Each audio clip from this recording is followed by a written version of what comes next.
નમસ્કાર દર્શક મિત્રો, જીટીપીએલની ગુજરાતી ચેનલના સર્જક સાથે સંવાદ કાર્યક્રમમાં આપ સૌનું હાર્દિક સ્વાગત છે.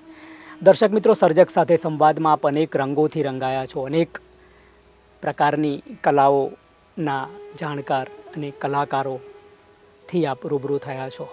કવિ, લેખકો, શિલ્પકારો, જૂની રંગભૂમિના કલાકારો, એમ અનેક રીતે આપની સાથે અનેક મહાનુભાવોનું સાથે વ્યક્તિ વિષયક વાતો કરીને આપની સાથે રૂબરૂ કરાવ્યા છે. દર્શક મિત્રો, આજે સર્જક સાથે સંવાદમાં આજે પણ એક એવા મુઠ્ઠી ઉચેરા માનવી સાથે આપની વાતો કરાવી છે.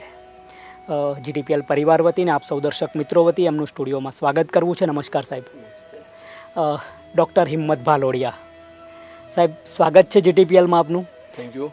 પ્રથમ પ્રશ્ન આપને એ થાય સર કે આપનો જન્મ શિયાળ, ભાલોડિયા, આપની અટક એટલે ભાલ પ્રદેશના આપ વતની અને આપ ભાલ પ્રદેશનું પ્રતિનિધિત્વ કરો છો સમગ્ર ગુજરાતમાં. હિંમત ભાલોડિયાના નામથી લગભગ બધા જ જાણતા હોય.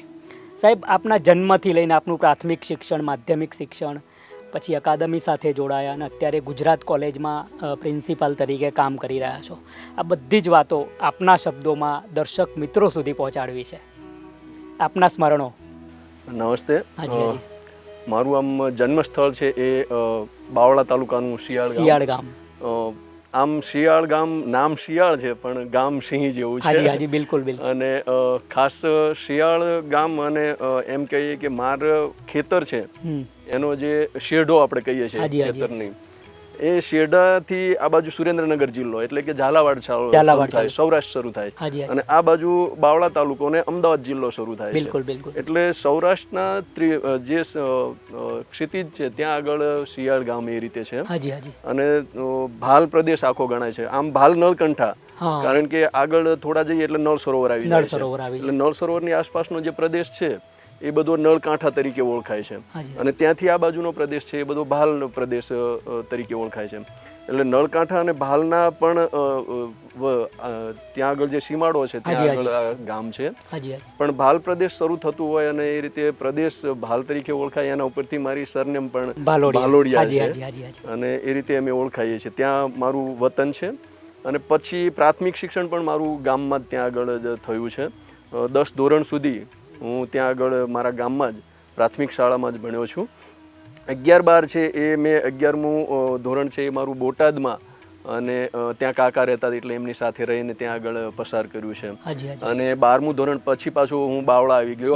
આખી વિદ્યા મંદિર છે ત્યાં, બહુ સરસ સ્કૂલ છે, ત્યાં આગળ મારું 12મું ધોરણ એ થયું. અને પછી કોલેજમાં હું અમદાવાદ આવી ગયો. અમદાવાદ અમારે જિલ્લો લાગે એટલા માટે થઈને અમદાવાદ આવી ગયો. અને ત્યાં આગળ હોસ્ટેલમાં રહીને પછી મેં HK આર્ટ્સ કોલેજમાં એ મારું BA થયું. ખૂબ સારા પ્રોફેસરો ત્યાં આગળ મને મળ્યા. શરૂઆતમાં તો મેં સબ્જેક્ટ મને મળ્યો નહોતો મારે જોઈએ એ પ્રમાણે, એટલે સંસ્કૃત અને સમાજશાસ્ત્ર વિષયમાં BA માં મેં એડમિશન લીધું. પણ મને એમાં રસ નહોતો બહુ. બરાબર. એટલે મારે ગુજરાતીમાં મને થોડો વધારે રસ હતો, ઇન્ટરેસ્ટ હતો. એટલે પણ પછીથી નોટિસ આવી કે કોઈને સબ્જેક્ટ ચેન્જ કરવા હોય તો એ કરી શકે છે. પછી મેં ગુજરાતી અને એની સાથે ગૌણમાં હિન્દી રાખ્યો સબ્જેક્ટ, અને એ રીતે મારું BA HK આર્ટ્સમાં થયું. એ વખતે યશવંત શુક્લ એ રિટાયર્ડ થયા હતા પણ ત્યાં આવતા, અને એ અમારા ખાસ કરીને TYમાં વિવેચનના સિદ્ધાંતો એનું એક પેપર આવતું, એ અમને ભણાવતા. નીચે એ એમની ચેમ્બર હતી અને એ ચેમ્બરમાં બેસે અને ત્યાં આગળ અમને બોલાવે અને ત્યાં આગળ એ આ રીતે લેતા એ ક્લાસ છે. એટલે એમની પાસે અમને એ રીતે ભણવાનો મોકો મળ્યો છે યશવંત શુક્લ પાસે. બીજું છે કે ત્યાં અનિરુદ્ધ બ્રહ્મભટ્ટ આપણે એમના મિસિસ એ મેડમ એ અમારે ત્યાં પ્રોફેસર તરીકે હતા, નલિની બ્રહ્મભટ્ટ કરીને. એ પણ સાહિત્યના ખૂબ સારા એવા અનુભવી જાણકાર અને કવિયત્રી હતા. સારી એવી ઘણી બધી કવિતાઓ એ લખતા. એટલે ઘણીવાર કવિતાઓ એ ક્લાસમાં ને એ બધું સંભળાવે. એટલે એના કારણે પણ અમને એ થોડો ઇન્ટરેસ્ટ ને એ ગુજરાતીમાં વધારે પડેલો. પ્રફુલ્લ મહેતા કરીને પણ પ્રોફેસર હતા, એ પણ ગુજરાતીના સારા એવા જાણકાર ને એ હતા, બહુ વિદ્વાન પ્રોફેસર હતા. અને બીજું તો HK આર્ટ્સ છે કોલેજ, એટલે એમાં તો સાહિત્યના અને સાંસ્કૃતિક પ્રોગ્રામો વારંવાર થતા જ હોય છે. ઘણીવાર મેં કવિ સંમેલનો એ HK આર્ટ્સમાં જ માણ્યા છે. જે સારા સારા મોટા મોટા કવિઓ છે એ બધા કવિઓ મોટા ભાગે HK આર્ટ્સમાં આવી ગયા છે. અને એમની કવિતાઓ સાંભળવાના ને એ બધા મોકા અમને ત્યાં આગળ HK આર્ટ્સમાં મળ્યા છે. ત્યાંથી ગુજરાતી સાહિત્ય પ્રત્યે વધારે રસ પડ્યો છે. એકવાર બહુ મોટું કવિ સંમેલન હતું અમારે HK આર્ટ્સમાં, અને તેમાં મોટા મોટા જે રમેશ પારેખ છે, ચીનુ મોદી, મનહર મોદી, કૃષ્ણ દવે, આદિલ મંસૂરી, બધા એક સાથે આવેલા અને બહુ મોટું સરસ કવિ સંમેલન રાખેલું. અને પછી કવિ સંમેલન પૂરું થયું એટલે મેં મોટા ભાગના બધા શેર હતા એ નોટ કર્યા હતા. અને પછી અમારે ત્યાં એક સેતુ કરીને સામાયિક પેલું ભીતપત્ર ચાલે, એટલે બધા જેટલા શેર બધા મેં નોટ કર્યા હતા એ બધા શેર પછી ત્યાં મૂક્યા અને સંકલન કરીને હિંમત બાલોડિયા કર્યું. એટલે બહુ જ એ બધાએ વખાણ્યું અને પ્રોફેસરોએ કીધું બહુ સરસ કામ કર્યું છે કે આટલા બધા આ શેરના આટલી બધી કવિતાઓ થઈ, એમાંથી આ સરસ મજાના ચૂંટીના શેર છે અહીંયા મૂક્યા છે.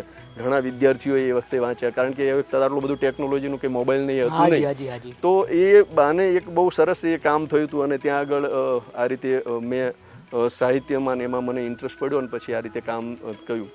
પછી મારું MA છે એ ગુજરાત યુનિવર્સિટી ભાષા સાહિત્ય ભવનમાં ત્યાં આગળ થયું. MPhil પણ ત્યાં આગળ અને PhD પણ ત્યાં જ મારું થયું છે.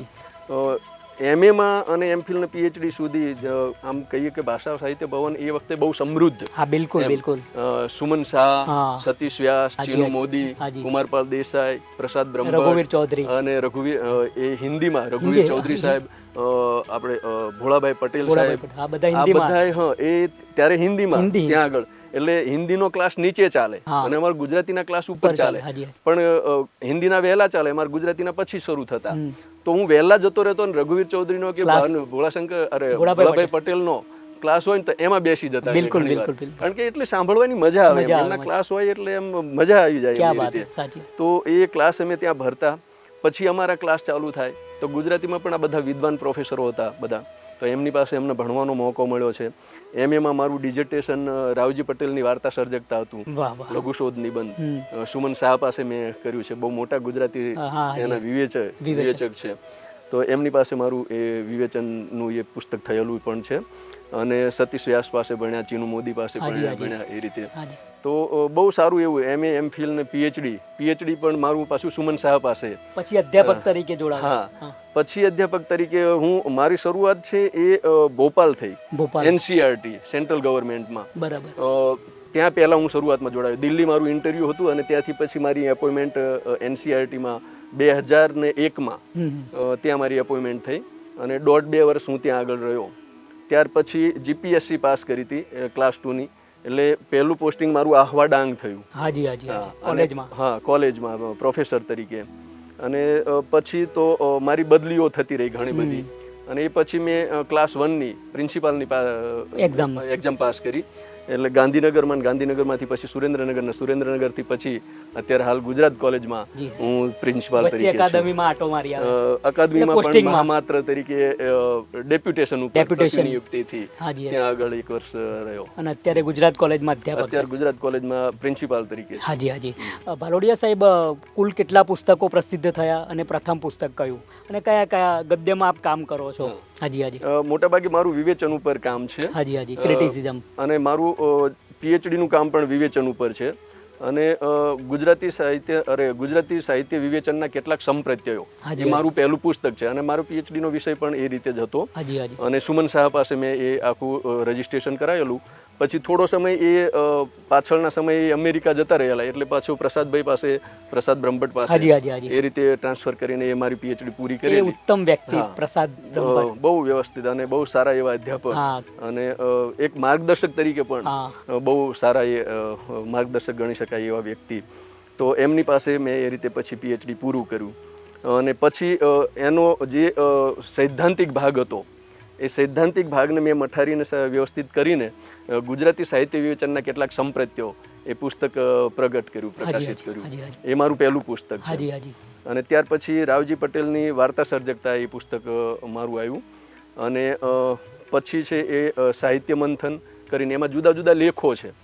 એ લેખો ઉપરનું જે મારા વિવેચન લેખો પ્રગટ થયેલા શબ્દ સૃષ્ટિમાં, પરબમાં છે, બીજી ઘણા બધા સામાયિકોમાં, તો એ બધા લેખોને સંગ્રહિત કરીને મેં એની અંદર મૂકેલા છે સાહિત્ય મંથનની અંદર. અને એક ગુજરાતી વ્યાકરણ અને લેખન કૌશલ્ય એ ખાસ કરીને જે સ્પર્ધાત્મક પરીક્ષાઓ આપે છે અથવા તો વિદ્યાર્થીઓ છે એને લક્ષીને કરેલું છે કે વિદ્યાર્થીઓને કામ આવે આગળ જઈને એ રીતે. તો એ અને એક બીજું છે યુજીસી નેટ સ્લેટ માટે અને સ્પર્ધાત્મક પરીક્ષાઓ માટે ગુજરાતી સાહિત્યનો આખો ઇતિહાસ છે એને ઓબ્જેક્ટિવ રૂપે બિલકુલ એ આખું તૈયાર કરેલું છે. અને એ સિવાય એક મારું ભારતીય સાહિત્ય મીમાંસા અને પાશ્ચાત્ય સાહિત્ય મીમાંસા એના જે અમુક સંપ્રત્યો છે એ સંપ્રત્યોને લઈને એ પુસ્તક કરેલું છે. એટલે આવા 6 પુસ્તકો મારા પ્રકાશિત થયેલા છે. શબ્દસૃષ્ટિનું સંપાદન સાથે પણ જોડાયા થોડોક સમય. એ હું મહામાત્ર તરીકે જોડાયો ત્યાં આગળ ગુજરાત સાહિત્ય અકાદમીમાં. એટલે સ્વાભાવિક છે કે ત્યાં આગળ એવું છે કે જે મહામાત્ર હોય એ જ સંપાદક તરીકે કામ કરે. એટલે ત્યાં મારા શિરે સંપાદકની જવાબદારી પણ આવી હતી. એટલે 1 વર્ષ દરમિયાન મેં એ શબ્દસૃષ્ટિનું સંપાદક તરીકે પણ કામ કર્યું છે. લગભગ 12 અંકો 12-13 અંકો છે એ મારા સંપાદન નીચે પ્રકાશિત થયેલા છે. ભાલોડિયા સાહેબ આમ અનેક જગ્યાએ કામ કરે છે અને અનેક આયામોમાં કામ કરે છે. ઘરનો કેવો સહકાર રહે છે? પરિવારમાં કોણ કોણ છે ને હૂંફ કેવી? ઘરનો આમ ખૂબ સારો સહકાર છે. મારા ફાધર છે એ 7 ધોરણ સુધી જ ભણેલા છે. અને એમને પહેલેથી જ એમના ફાધર છે એ બહુ નાના હતા ને એ ઓફ થઈ ગયેલા, પણ એ જવાબદારી બધી એમના માથે આવી ગયેલી.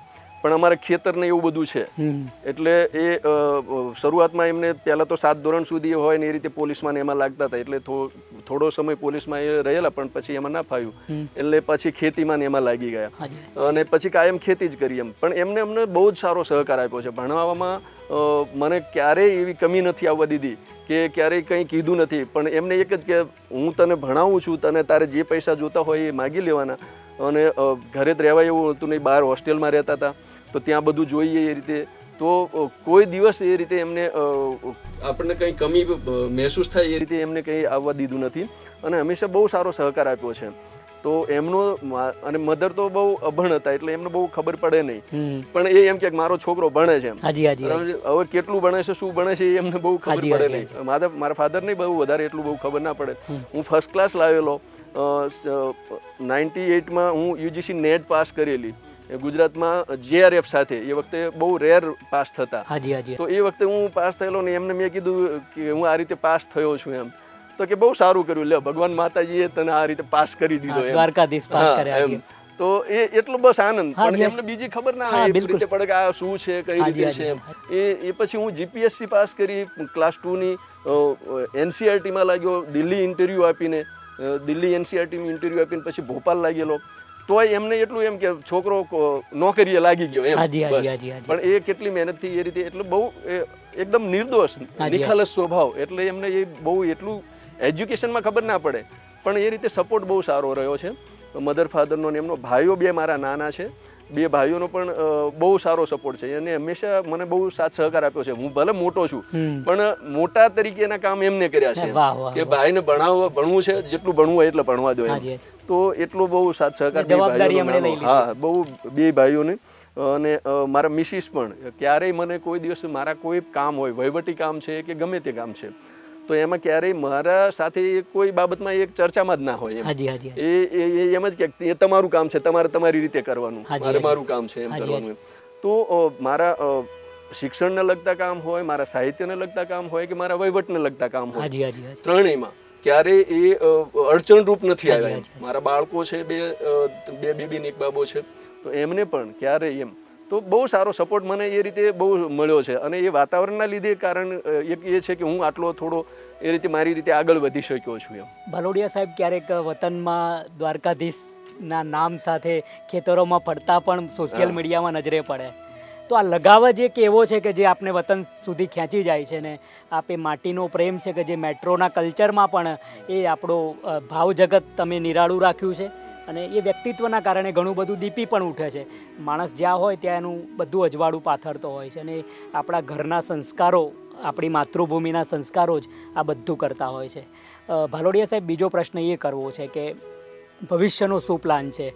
અત્યારે હવે ગુજરાત કોલેજમાં પ્રિન્સિપાલ છો, ગુજરાતી ભાષાના સંવર્ધન માટે પણ કામ કરી રહ્યા છો, તો આગળનો શું પ્લાન છે? આગળનું એવું આમ તો કંઈ વિચાર્યું નથી બહુ, પણ હવે જે રીતે અત્યારે હું પ્રિન્સિપાલ છું ને વિદ્યાર્થીઓ માટે ખાસ કરીને શિક્ષણના ક્ષેત્રમાં એ કામ કરી રહ્યો છું, એમાં મને સારી રીતે કામ કરવા મળે એ જ આપણી તો પેલી મહેચ્છા છે. અને સરકાર, બીજું કે હું અત્યારે સરકારમાં છું, અમે પ્યોર સરકારી માણસ કહેવાય એમ. એટલે સરકાર જે કોઈ જવાબદારી સોંપે એ અમે કરવા તત્પર હોઈએ છીએ અને સરકાર સોંપે એ અમારે કરવું પણ પડતું હોય છે એમ. તો અને હંમેશા મને એમાં રસ રહ્યો છે. મને ત્રણેય બાબતમાં રસ છે. શિક્ષણમાં છે રસ, સાહિત્યમાં રસ છે અને વહીવટમાં રસ છે. એટલે એ રીતે ત્રણેયમાં મને રસ હોવાથી હું દરેક ક્ષેત્રમાં એ રીતે ચાલી શકું છું એમ. બરાબર. અને એ રીતે જો સરકાર મને કોઈ પણ જવાબદારી સોંપે તો એ હું હંમેશા સારી રીતે એ નિભાવું છું. અને જ્યાં સુધી મને જે જવાબદારી સોંપી છે એ નિષ્ઠાથી, ખંતથી અને પ્રામાણિકતાથી એ કામગીરી મેં કરી છે. રાવજી પટેલનું આપે વાર્તા માં લઘુ નિબંધ સ્વરૂપે આપે સંશોધન કર્યું. એનું એકાદ ફકરો આપના સ્વમુખે સાંભળવો છે દર્શક મિત્રો સમક્ષ. એટલે રાવજી પટેલે જે વાર્તાઓ લખી છે એના ઉપર મેં કામ કર્યું છે. હાજી હાજી. અને રાવજી પટેલની લગભગ 11 વાર્તાઓ એ રઘુવીર ચૌધરીએ પ્રકાશિત કરેલી, વૃત્તિ અને વાર્તા. બિલકુલ બિલકુલ. અને એ વૃત્તિ થોડી નવલકથા ટાઈપ, થોડી નાની એવી છે અને એની સાથે સાથે 11 વાર્તાઓ પ્રકાશિત કરેલી. એ વાર્તાઓને લઈને મેં આ લઘુશોધ નિબંધ કરેલો એ વખતે, અને પછી પુસ્તક રૂપે પણ પ્રકાશિત થયેલો. તો રાવજીની જે વાર્તાઓ છે એ બહુ એટલી પ્રસિદ્ધ થઈ નથી અથવા તો પ્રતિષ્ઠિત થઈ નથી, પણ એને જે આધુનિક દ્રષ્ટિ વાપરીને એ વાર્તાઓ લખી છે એમાં 2 પ્રકારની વાર્તાઓ જોવા મળે છે, એક પરંપરિત પ્રકારની અને પ્રયોગશીલ પ્રકારની. જે પરંપરિત છે એમાં સગી છે, પછી અમસ્તી રેલગાડીને ખાલી ખમ ગજવા, રેશા, કીધું, સગી, દેવું, ઘેટા, આવા શીર્ષકો વાળી વાર્તાઓ છે. બિલકુલ બિલકુલ. અને એક તો કીધું એમ, કી અને દુ એ શીર્ષક રાખીને વાર્તા લખી છે એમ. અને એ પરંપરિત વાર્તાઓ છે. પ્રયોગશીલ વાર્તાઓમાં આપણે કીડી, કેમેરા અને નાયક એ છે વાર્તા. બીજો છે સબીલ કાકાનો બીજો પગ છે. પછી એક ઘડીના 75માં ભાગનો ઉન્માદ. તો આ છે એ પ્રયોગશીલ પ્રકારની વાર્તાઓ છે એમ. તો આ 2 પ્રકારની વાર્તાઓ છે રાવજીએ લખી છે. પણ મોટા ભાગે એની રાવજીની વાર્તાઓમાં જેમ એની કવિતામાં આપણને પ્રગટ થતું જોવા મળે છે પોતાનું વ્યક્તિત્વ, એમ અહીંયા પણ એ મળે છે કે ગ્રામ્ય જીવનનું કૃષકપણું એનું, પછી નગર જીવનનું અતડાપણું અને રૂગ્ણ મનોદશા એની રાવજીની, એની વાર્તાઓમાં પણ આપણને એ રીતે જોઈ શકાય છે અને જોવા મળે છે. બરાબર. સર, આપે કીધું મને એકેડેમિક, મને શિક્ષણ સાથે પણ લગાવ છે, સાહિત્ય સાથે પણ, અને એ રીતે આપ કામ કરો છો. સર, આપ બધી જગ્યાએ કામ કરી ચૂક્યા છો. ગુજરાત સાહિત્ય અકાદમીમાં, અત્યારે ગુજરાત કોલેજમાં છો.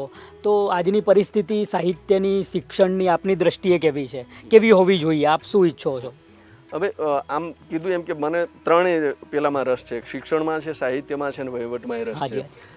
શિક્ષણમાં હું ઘણું કામ કર્યું. શિક્ષણમાં મેં NCERTમાં હતો ત્યારથી, કે ત્યારે નેશનલ કેરિક્યુલમ ફ્રેમવર્ક જે આખા ભારતમાં એ તૈયાર થઈ રહ્યું હતું, તો એમાં મેં ખાસ એવું ગુજરાતને રિપ્રેઝન્ટ કરીને કામ કર્યું હતું. અને એ વખતે પણ ન્યૂ એજ્યુકેશન પોલિસી આવી હતી 2000ની અંદર, તો એમાં મેં ઘણું ખાસ કામ કર્યું હતું. એ વખતે મને ત્યાં આગળ પણ ગુજરાતના સ્ટેટ કોઓર્ડિનેટર તરીકે એક ચાર્જ આપવામાં આવ્યો હતો. અને ગુજરાત, દીવ, દમણ, દાદરા, નગર હવેલી એટલા મારા અંડરમાં હતા ને એ વખતે મેં વહીવટી કામ એનું સારું એવું એ કર્યું હતું. ત્યાર પછી અહીંયા ગુજરાતમાં પણ આપણે કેસીજી જે શિક્ષણ વિભાગના અંડરમાં કામ કરે છે, તો એ કેસીજી દ્વારા ઓનલાઈન 6 જર્નલ ચાલતી હતી. બરાબર. તો એ 6 જર્નલનું સંપાદન અને ચીફ એડિટર તરીકે પણ હું હતો. અને ખાસા 3-4 વર્ષ એ મેં કામ સંભાળ્યું છે કેસીજી જર્નલનું. એમાં 6 ફેકલ્ટી છે: આર્ટ્સ, કોમર્સ, સાયન્સ, એજ્યુકેશન, લો અને મલ્ટીડિસિપ્લિનરી. તો એની 6 જર્નલ એ રીતે પ્રકાશિત થતી હતી અને એ 6 જર્નલ હું સંભાળતો હતો અને એનું ચીફ એડિટર તરીકે બધું કામ હું છે એ કરતો હતો. તો એ રીતે એમાં પણ કામ કર્યું છે. અને પછી શિક્ષણ વિભાગમાં, એટલે કે ઉચ્ચ શિક્ષણ કમિશનર કચેરીમાં આસિસ્ટન્ટ ડાયરેક્ટર તરીકે 3 વર્ષ મેં ત્યાં આગળ કામ કર્યું છે. અને એમાં ઘણા બધા કામો મેં કર્યા છે, અધ્યાપકોને લગતા, ઓફિસને લગતા, શિક્ષણને લગતા છે. જે કોઈ જવાબદારી મને સોંપવામાં આવી છે એ ઇવન બઢતીના કામ હોય, બદલીના કામો હોય, અધ્યાપકોના પગારને લગતા કામ હોય, વિદ્યાર્થીઓને કે કોલેજના નવા બિલ્ડિંગોના કામો હોય, તો એ દરેક કામ પણ મેં એ રીતે કર્યા છે. અને એ પછી જ્યારે મેં પ્રિન્સિપાલ તરીકે ક્લાસ 1 તરીકે એક્ઝામ પાસ કરી અને મારું પહેલું પોસ્ટિંગ સુરેન્દ્રનગર થયું, ત્યાર પછી અહીંયા મહામાત્ર તરીકેની જગ્યા ખાલી પડી હતી. અજયસિંહ ચૌહાણની સેન્ટ્રલ યુનિવર્સિટીમાં એ જોડાણ થયું હતું. એટલે ખાસ તો મને મહામાત્ર તરીકે રિપ્રેઝેન્ટ કરવામાં અજયસિંહનો ફાળો છે. હું એમનો આભાર માનું છું કે મને થોડું એ રીતે ત્યાં લાવવામાં એ અજયસિંહે પણ મદદ કરેલી એમ. એટલે એમને એમ થયું કે અહીંયા હવે મારા પછી એક અહીંયા કોઈ આવી શકે અથવા તો કંઈક આ સંભાળી શકે એવી કોઈ વ્યક્તિ હોય તો એ ભાલોડિયા સાહેબ છે. કારણ કે એમને મારી થોડી ખબર હતી, એ પહેલા સરકારમાં જ હતા, અધ્યાપક તરીકે સરકારી કોલેજમાં જ હતા, એટલે એ મારાથી ખાસ પરિચિત હતા અને અમે મિત્રો તરીકે એમ સારા હતા. એટલે એમને થોડું મને વાત કરેલી ને પછી મારી આગળ થોડી એ રીતે વાત થઈ ને પછી મને ત્યાં આગળ મહામાત્ર તરીકે મૂકવામાં આવ્યા 1 વર્ષ માટે ડેપ્યુટેશનમાં. એટલે પછી હું અહીં આવ્યો અને જે મહામાત્ર તરીકે હું 1 વર્ષ રહ્યો એ દરમિયાન મેં ઘણા કામ કર્યા છે, કારણ કે વહીવટી નોલેજ મને હતું થોડું, એટલે એ વહીવટનો પણ ઉપયોગ કર્યો અને વત્તા એ મને સાહિત્યમાં રસ હતો, સાહિત્યને ધ્યાનમાં રાખીને. અને બીજું કે પહેલેથી હું ઘણા બધા સાહિત્યકારોને જાણતો હતો, મારા યુવાન મિત્રો તરીકે પણ ઘણા હતા એ અને વડીલો તરીકે પણ જે કોઈ હતા એ, તો એમની સાથે પણ પહેલેથી સારો એવો આ રીતે પરિચય હતો, એના કારણે થઈને કામ કરવામાં થોડી સરળતા પડી. અને હું શરૂઆતમાં જ્યારે ભણતો હતો ત્યારથી જ સુમન શાહ સન્નિધાન કરીને ચલાવતા હતા અને એની શિબિરો કરતા હતા. તો શિબિરો કરે એટલે એમાં મોટા ભાગના સાહિત્યકારો આવતા, એ 3-4 દિવસની શિબિર હોય અને શિબિરની અંદર એ બધા ઇવન ગુજરાતી સાહિત્ય પરિષદની અધિવેશનો હોય, જ્ઞાન સત્ર હોય તો એમાં પણ હું જતો. તો એ રીતે બધા સાથે મળવાનું થતું અને એ રીતે પછી સાહિત્યમાં એમાંય કામ કરવાનું ને એ થયેલું એમ. એટલે અકાદમીમાં મને એ રીતે મજા આવી એમ. અને હું તો એ કહું છું કે ઘણા લોકોને એવું હોય કે ત્યાં જાય પછી એમ થાય કે હું જે કામ કરું છું એ જ શ્રેષ્ઠ છે અથવા તો મેં જ સારું કર્યું છે. પણ હું એવું નહીં કહું કે મેં તો કર્યું જ છે, મેં તો સારું મારાથી મારા લેવલે જેટલું સારું કામ થાય એટલું કર્યું છે. એટલે મારા પહેલા જે મહામાત્ર હતા એમને પણ સરસ કામ કર્યું છે. એ અધ્યક્ષ તરીકે જે કોઈ હતા એમને પણ સારું કામ, ગુજરાત સાહિત્ય અકાદમીને આગળ લાવવાનું કામ કર્યું છે, સાહિત્યનો પ્રચાર પ્રસાર થાય એવું કામ કર્યું છે. અશુ યાજ્ઞિક થી માંડીને, અશુ યાજ્ઞિક તો એમ બહુ મોટા અને સારા એ મહામાત્ર કહેવાય. અને એમના પછી પણ હર્ષદ ત્રિવેદી છે અથવા તો અજયસિંહ છે, એમને ખૂબ સારું કામ કર્યું છે. મારા પછી પણ અત્યારે જયેન્દ્રસિંહ છે, એ પણ ખૂબ સારું એવું કામ કરી રહ્યા છે. અકાદમીને એમ સારો એવો વારસો મળ્યો છે આ બધા. બિલકુલ. અને બહુ સારી રીતે એ રીતે અકાદમી છે એ ચાલી રહી છે, ફૂલીને ફાલી રહી છે. સર, આપના ગમતા કવિ અને એક ગદ્યકાર લેખકનું નામ? મને આમ ગમતા કવિમાં એમ રાવજી પટેલ થોડા વધારે ગમે, અને પછી તો કલાપી છે, રમેશ પારેખ છે, એ બધા ખાસ કરીને ગમે છે. અને ગદ્યકારમાં તો ઓબ્વિયસલી હોય કે પન્નાલાલ પટેલ વધારે ગમે, કારણ કે પન્નાલાલ પટેલ એ એવરગ્રીન છે, એમ કહી શકીએ. દુનિયાથી પર જઈને લખ્યું છે. અને એજ્યુકેશનના સહારા વગર 5મા ધોરણ ભણેલો વ્યક્તિ અને આટલું સરસ ને આટલું બધું માતબર સર્જન આપી શકે એમ, તો એવો મોટો સર્જક છે. પ્રભુની કૃપા હોય, બીજું તો કશું હોઈ ના શકે. ભાલોડિયા સાહેબ, આજના સાહિત્યને આપ અકાદમીમાં પણ જોડાયા છો, સાહિત્યનો રસ છે, આપ વિવેચક ક્રિટિક તરીકે પણ કામ કર્યું છે, તો આજના સાહિત્યકારોને આપનો સંદેશ, શૈક્ષણિક, સાહિત્યિક અને એકેડેમિક સંદેશ? હવે હું તો આમ સાહિત્યકારોને સંદેશ આપવામાં થોડો આપનું અનુભવનું પાથું સંદેશ એટલે આપનો પ્રતિભાવ. પણ એ છે કે અત્યારે જે થોડો માહોલ છે આપણને જોવા મળે છે, તો એ માહોલના કારણે અમુક વાર એવું થાય છે કે અમુક જે સારા સાહિત્યકારો છે, શ્રેષ્ઠ સાહિત્યકારો છે, એ સાહિત્યકારોનો અમુક ભાગ છે અથવા તો અમુક પબ્લિક છે, વ્યક્તિઓ છે, એને અમુક કારણોસર લાભ નથી મળી શકતો. તો જો એક સામંજસ્ય સધાય બધા વચ્ચે અને બધા એકબીજાની સાથે રહે, અને જે કોઈ સંસ્થાઓ છે, સાહિત્યની બધી સંસ્થાઓ માંડીને અત્યારે ઘણી બધી સંસ્થાઓમાં ઘણા બધા વાદ વિવાદો એવું ક્યારેક જોવા મળતું હોય છે, તો એવું બધું ના થાય, થોડું લાગવગશાહી જેવું છે અથવા તો કંઈક બીજું થતું હોય તો એવું કંઈ ના થાય. બધાને જેને ખરેખર એને લાયક છે તો એવા વ્યક્તિને ત્યાં આગળ કંઈક સ્થાન મળે. અને બીજું છે કે બધા સાથે મળીને કામ કરે, દરેક સંસ્થાઓ છે એ સાથે મળીને એકબીજાના પેલામાં રહીને કામ કરે, તો શું છે કે એક સાહિત્યનું વાતાવરણ બને. અને બહુ સાહિત્ય છે એ બધાને, બીજું કે જે સાહિત્ય સાથે જોડાયેલા છે એ તો ખરા, પણ સાહિત્ય સમાજ સાથે પણ જોડાયેલું છે. તો સમાજના જે વ્યક્તિઓ છે આખરે તો એની પાસે જવાનું છે સાહિત્ય છે, તો સમાજના વ્યક્તિઓને જેને લાભ મળવો જોઈએ અમુક વ્યક્તિઓનો, એ અમુક કારણોસર નથી મળી શકતો. બિલકુલ. તો એવું ન રહેતા સાહિત્યની દરેક સંસ્થાઓ એકબીજાના સામંજસ્યથી કામ કરે, બધાના સહકારથી કામ કરે, એકબીજાના સાથે રહીને, તો મને લાગે છે કે ઘણું બધું સારું કામ થાય એમ છે. અને સાહિત્યનું, ગુજરાતી સાહિત્ય આમ કહીએ કે એ ખરેખર ખૂબ પ્રચાર પ્રસાર થતો એ સાહિત્યનો. આપણે ઘણીવાર એમ કહીએ કે અત્યારે સાહિત્ય ક્યાં લખાય છે એમ કહીએ છીએ, કે અથવા તો સાહિત્યમાં શું લખાય છે એમ બરાબર. પણ આમ જોવા જઈએ તો ઘણું બધું લખાય ઘણું બધું લખાય છે, સાચી વાત છે. અને ઘણું બધું વંચાય પણ છે. વંચાય પણ એવું નથી કે સાહિત્ય છે લખાતું નથી કે ના, ના, ના, વંચાતું બિલકુલ, નથી એમ. બિલકુલ. પણ જ્યાં યોગ્ય જગ્યાએ પહોંચવું જોઈએ ત્યાં સુધી એટલું મને લાગે છે કે પહોંચી શકતું પહોંચી નથી એમ. અને કોઈક કારણ છે આ બધા હાજી, બરાબર છે, એના કારણે થઈને એ સાહિત્ય છે. પણ જો આવું કંઈક થાય તો એ બધા સુધી પહોંચી શકે. નો ડાઉટ સાહિત્ય અકાદમી છે અથવા તો ગુજરાતી સાહિત્ય પરિષદ છે એ ઘણા બધા કાર્યક્રમો કરે છે. બીજી પણ સંસ્થાઓ છે, સાહિત્યિક સંસ્થાઓ છે, એ પણ ઘણા કાર્યક્રમો કરે છે. પુસ્તક પ્રકાશનના કામો પણ કરે છે. તો ઘણા સારા પુસ્તકો છે એનું પ્રકાશન થાય છે, બધી પબ્લિક સાથે પહોંચે છે. અને બીજું છે કે અત્યારે તો હવે ટેકનોલોજીનો યુગ થઈ ગયો, ડિજિટલ સોશિયલ મીડિયા, એટલે સોશિયલ મીડિયામાં પણ ઘણું બધું આવે છે. બિલકુલ. ઇવન અત્યારે PDF રૂપે અથવા તો ઘણી બધી આ પોડકાસ્ટ છે અથવા તો વિડીયો રૂપે એ ઘણું બધું પહોંચે છે. અને એ પહોંચવું જોઈએ, કારણ કે હવે પબ્લિકને કદાચ એટલું બધું પુસ્તક ખોળવાનો પેલો નથી, પણ આ રીતે એ પુસ્તક પાસે પહોંચશે, એ રીતે પહોંચશે. તો આ રીતે સાહિત્યનું એક સરસ વાતાવરણ ઊભું થઈ શકે એમ છે અને થાય એમ છે. આપણે બધા પ્રયત્નો કરીએ અને બધાએ સાથે રહીને એ પ્રયત્ન કરે તો સાહિત્ય ખૂબ સારી રીતે એ વિકસી શકે એમ છે. દર્શક મિત્રો, આપણે ડૉક્ટર હિંમત ભાલોડિયા સાહેબને મળી રહ્યા હતા. એમની સાથે વાતો કરવાના આનંદમાં સમય પણ પોતાનું ભાન ભૂલી જતો હોય છે ને. અદ્ભુત વાતો સાહિત્યથી લઈને વહીવટી જવાબદારી પણ એમણે નિભાવી છે. સાહિત્ય તો ખરું જ, અને શિક્ષણ સાથે પણ જોડાયેલા. એટલે આ બધું જ એક વ્યક્તિમાં બધી રીતે ખીલે છે. અને સાહિત્ય તો સાહિત્યકાર તો આર્ષદ્રષ્ટા હોય ને સમાજ એની પાસેથી આશા રાખીને બેઠો હોય. એમનો જવાબ પણ કેટલો સુંદર છે કે સમાજના માટે આપણે સાહિત્યકારોએ એ પોતાની જવાબદારી સમજીને વર્તવું જોઈએ. અને બહુ સરસ વાત છે. GTPL પરિવાર વતીને આપ સૌ દર્શક મિત્રો વતી એમનો આભાર માનીએ. GTPL પરિવારમાં આવવા માટે આભાર સાહેબ. આભાર, થેન્ક યુ.